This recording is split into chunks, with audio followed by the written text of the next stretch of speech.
오늘은 예수님께서 죽음을 이기시고 무덤에서 부활하신 그 승리의 날, 그날을 기념하는 부활 주일입니다.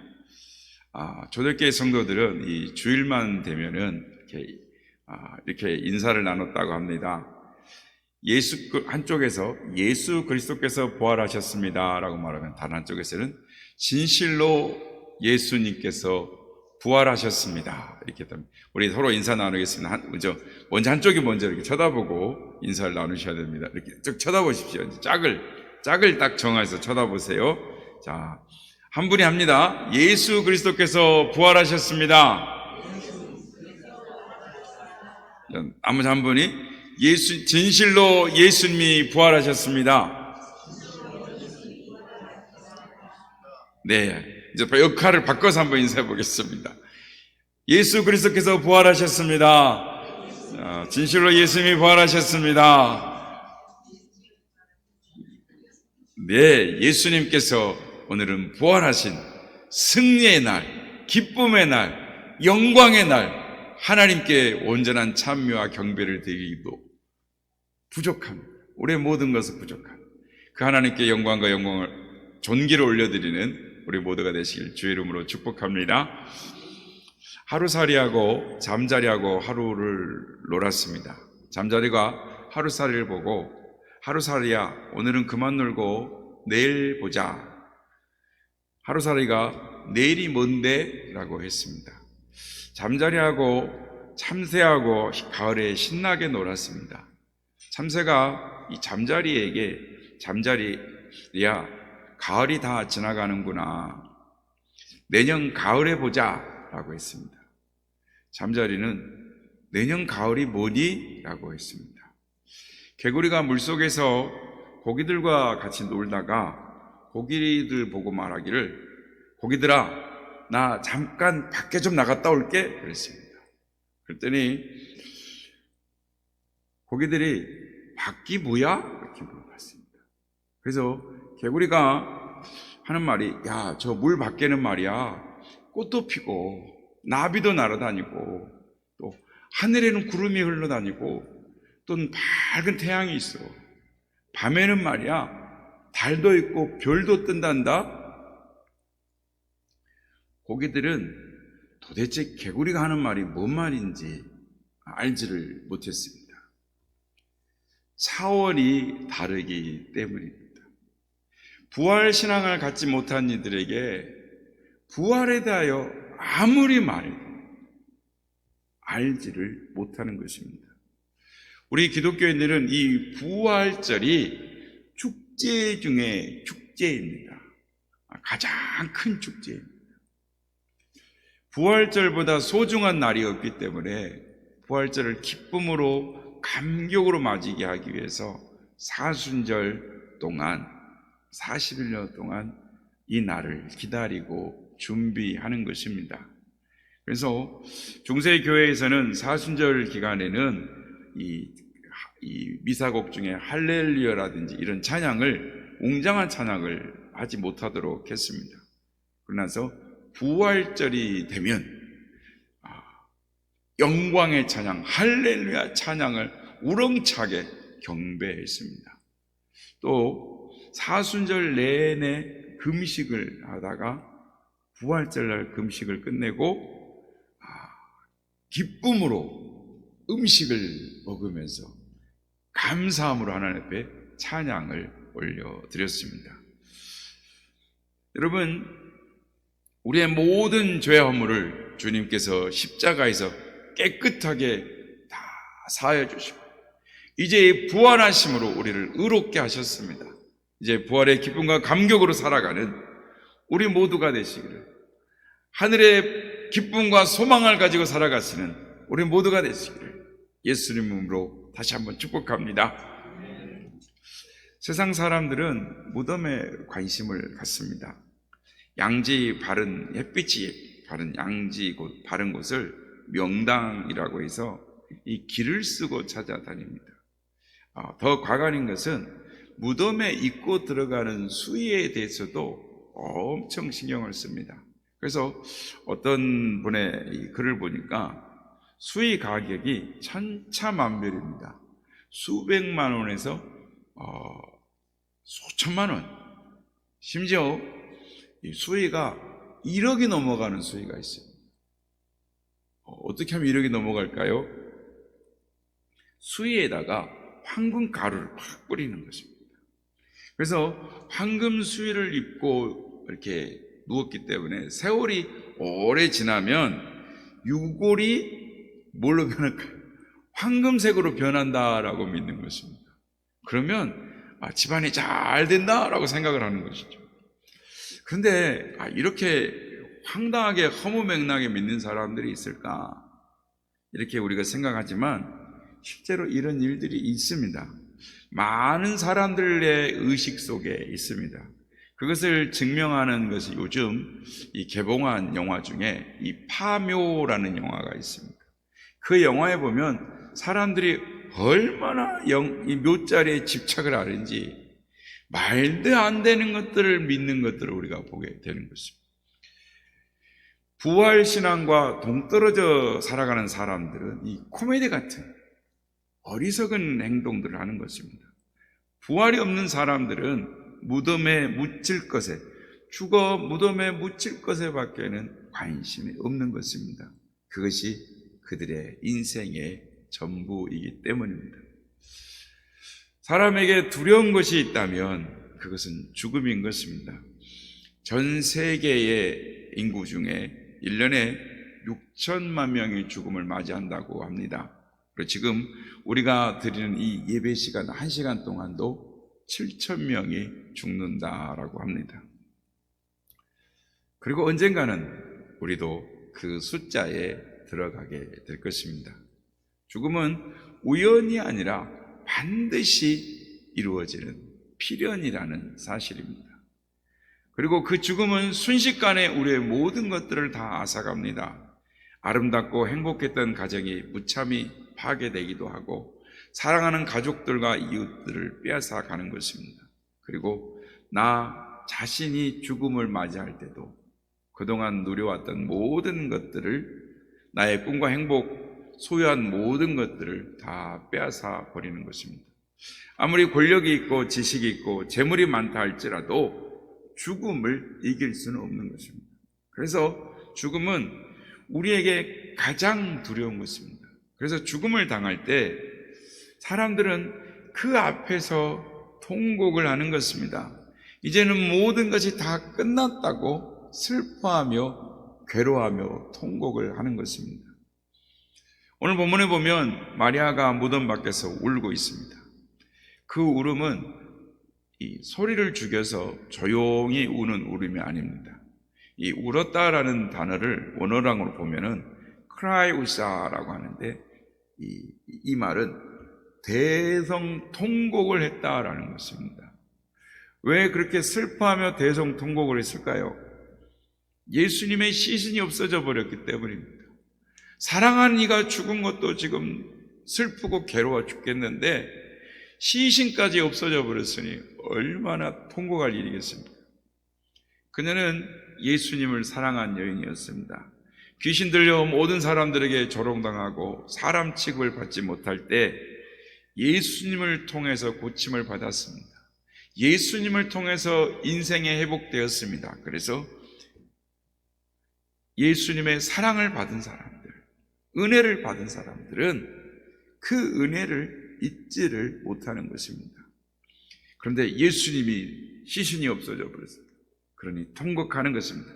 그때 천사가 나타나서 묻습니다. 여자여 어찌하여 우느냐? 이 질문은 예수님께서 부활하신 것을 모르고 있는 그녀를 깨우치기 위한 질문이었습니다. 마리아가 울고 있습니다. 그러나 알고 보면 울 필요가 없는 상황이죠. 시체가 없어졌다고 통곡하는 마리아를 보고 천사가 묻습니다. 어찌하여 우느냐? 사람들이 내 주를 가져다가 어디에 두었는지 모르겠나이다. 그리고 말하고 나서 이렇게 뒤를 쳐다보니까 누군가가 서 있는 거예요. 누군지를 모르겠는데 서 있어요. 바로 예수님이었습니다. 그러나 마리아는 그분이 예수님인 줄 몰랐습니다. 예수님께서 다시 물으십니다. 여자여, 어찌하여 울고 있느냐? 마리아는 예수님이 동산 중인 줄 알고 당신이 옮겨갔거든 어디에 두었는지 말하소서 내가 가져가겠나이다. 오늘 본문 16절에서 18절 말씀입니다. 우리 한번 같이 합독해서 읽도록 하겠습니다. 시작. 예수께서 마리아야 하시거늘 마리아가 돌이켜 히브리 말로 라보니 하니 이는 선생님이라는 말이라. 예수께서 이르시되 나를 붙들지 말라. 내가 아직 아버지께로 올라가지 아니하였노라. 너는 내 형제들에게 가서 이르되 내가 내 아버지 곧 너희 아버지 내 하나님 곧 너희 하나님께로 올라간다 하라 하시니 막달라 마리아가 가서 제자들에게 내가 주를 보았다 하고 또 주께서 자기에게 이렇게 말씀하셨다 이르니라. 예수님께서 다정하게 부르셨습니다. 마리아야, 마리아야. 마리아는 그때서야 부활하신 주님을 알아보았습니다. 기쁨에서 라보니 선생님 하면서 붙들려고 하는데 예수님께서 아직 내가 아버지께로 올라가지 않았다. 나를 붙들지 말라라고 말씀을 하십니다. 그러면서 내 형제들에게 가서 너가 본 것을 그대로 말하라 라고 말씀하셨습니다. 마리아는 제자들을 찾아가서 주님이 부활하셨다고 자기가 만난 주님, 자기가 본 예수님을 증거했습니다. 기쁨의 부활의 소식을 전했습니다. 이것이 오늘 본문의 이야기입니다. 우리도 종종 울지 않아야 할 때 울는 때가 있습니다. 마리아는 운 이유가 있죠. 예수님이 죽으셨기 때문에 울었습니다. 그러나 울 이유가 없었죠. 예수님이 부활하셨기 때문입니다. 울지 않아야 될 때에 울었습니다. 기뻐해야 할 때 울고 있습니다. 너무도 기쁜 사건이 일어났는데 알지 못하고 울고 있는 것입니다. 그렇습니다. 우리도 인생을 살아가다 보면 세월이 지나 보면 너무 좋고 기쁘고 축하할 사건인데 지금은 이게 무슨 의미인지를 모르는 것입니다. 그래서 당황해하고 슬퍼하고 눈물을 흘릴 때가 있는 것입니다. 그러나 하나님의 뜻 안에서 하나님이 예배하신 놀라운 사건들이 기다리고 있는 줄로 믿습니다. 그래서 소위 전화이복이라는 말이 있습니다. 화가 된 것 같은데 결과적으로는 복이 되었다라는 것입니다. 성경에 요셉이라는 인물이 그런 사람이죠. 요셉은 팔렸기 때문에 애굽의 총리가 되었습니다. 요셉은 보디발의 아내의 유혹을 견뎠습니다. 의로운 자였습니다. 그럼에도 모함 때문에 감옥에 가게 되었습니다. 거기서 인생이 끝나는 줄 알았어요. 그런데 국무총리가 될 수 있었습니다. 요셉의 생애는 아슬아슬한 전화이복의 인생이었습니다. 아버지 야곱도 요셉 때문에 슬퍼할 이유가 없었습니다. 요셉은 그의 노년에 자기 형제들을 만나면서 하나님이 화를 복으로 바꾸어 주셨다라고 고백을 하고 있습니다. 그렇습니다. 우리 안에 슬픔이 있습니까? 아픔이 있습니까? 그러나 하나님께서 화를 복으로 바꿔주실 줄로, 하나님이 지금 우리의 어려움을 하나님이 기쁨의 날로 바꿔주실 것을, 더 좋은 일이 일어날 것을 믿으시는 여러분 되시길 바랍니다. 심지어 죽음조차도 부활의 영생의 소망이 있기 때문에 감사할 수 있고 기뻐할 수 있는 것입니다. 바울은 말합니다. 우리가 알거니와 하나님을 사랑하는 자, 그의 뜻대로 부르심을 입은 자들에게는 모든 것이 합력하여 선을 이루느니라. 따라 하시겠습니다. 울지 맙시다. 부활의 주님이 더 좋은 길을 열어주십니다. 울지 맙시다. 부활의 주님이 더 좋은 길을 열어주십니다.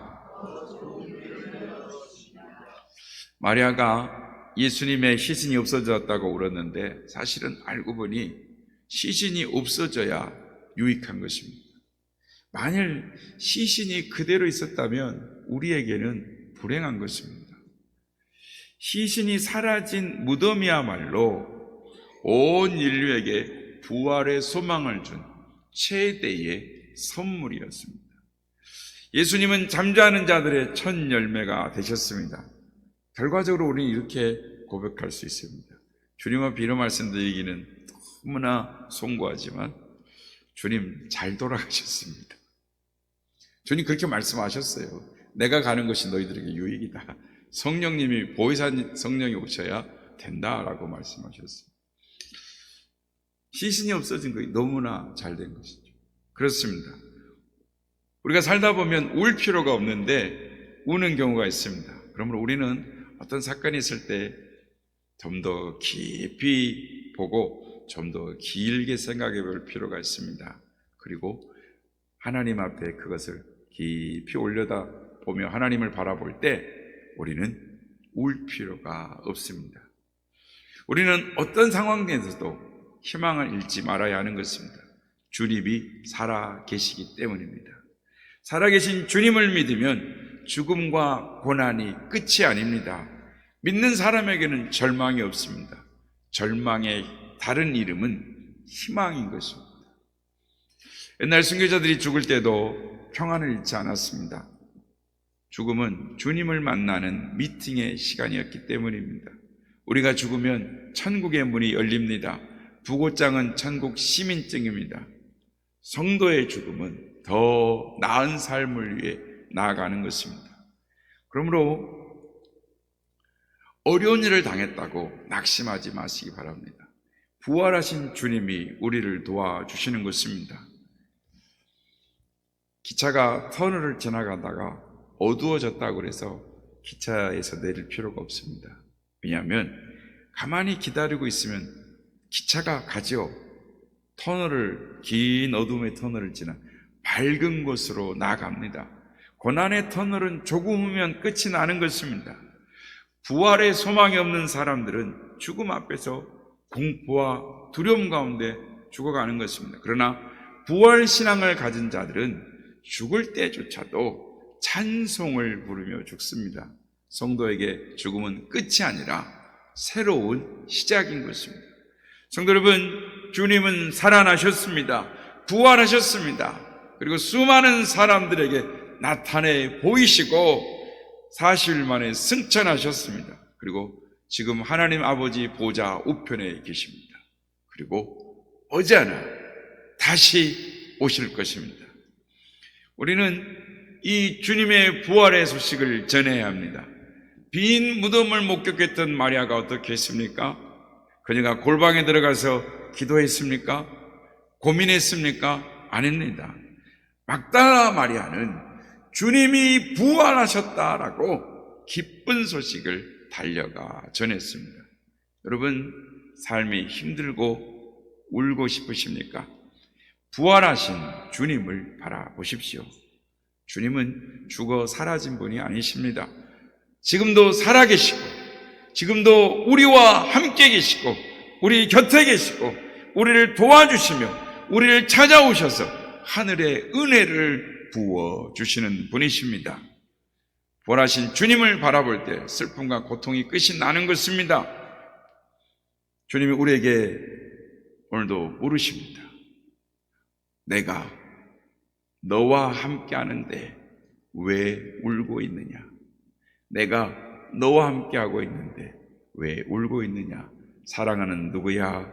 사랑하는 아들아, 사랑하는 딸아, 내가 여기 있는데 왜 울고 있느냐라고 말씀하십니다. 부활하신 주님이 여러분과 함께 하십니다. 이 부활의 주님을 기뻐하며 또 이 소식을 이웃들에게 전함으로 말미암아 그들도 여러분이 누리는 부활의 소망, 기쁨을 누리는 자들이 다 될 수 있도록 여러분 되시기를 예수님의 이름으로 축복합니다.